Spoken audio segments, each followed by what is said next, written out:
It is true that the moment the Iranian embassy opened the condolence book, the foreign secretary went and signed it.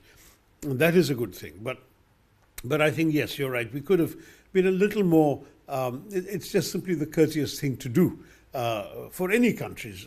A president of tomorrow, somebody in a faraway country we had not even such closer relations, were to be such a victim. I think it would be odd for us not to express condolences. But apart from that, I think I understand the government's desire to take a very, for lack of a better word, cautious stand. We have enormous stakes in what's going on. We have, of course, our energy security is dependent on the situation in the Gulf. We have oil, gas, especially LPG and LNG imports, on which we are very dependent. We have 9 million of our citizens living and working there who are an important source of remittances and whose safety and well-being is naturally a national priority. We have investments coming to us from countries like the UAE and Saudi Arabia, and we have a very important overall trade relationship, as well as geopolitical interests, security cooperation, all of that.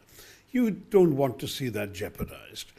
And so for us, the peace and stability of the Middle East is extremely important, of West Asia is extremely important.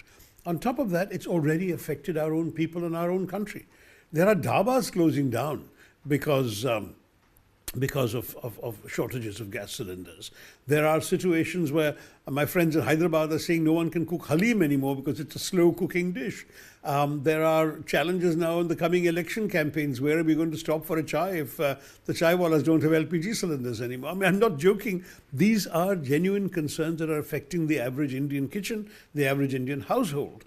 And though for the moment there's no panic at the petrol pumps, if this war carries on for another 4 to 6 weeks, we don't know how much further the consequences could reach into all our daily lives. So we want it to end, and I would really hope that the Indian government could stand up and take a public call to both sides to end this war quickly.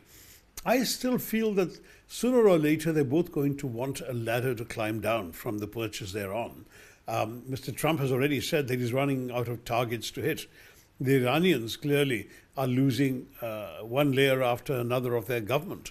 In these circumstances, surely if a good group of countries that are not party to the conflict on either side of it could go to both sides and say, for the sake of the world, please call this off, India should be in the forefront.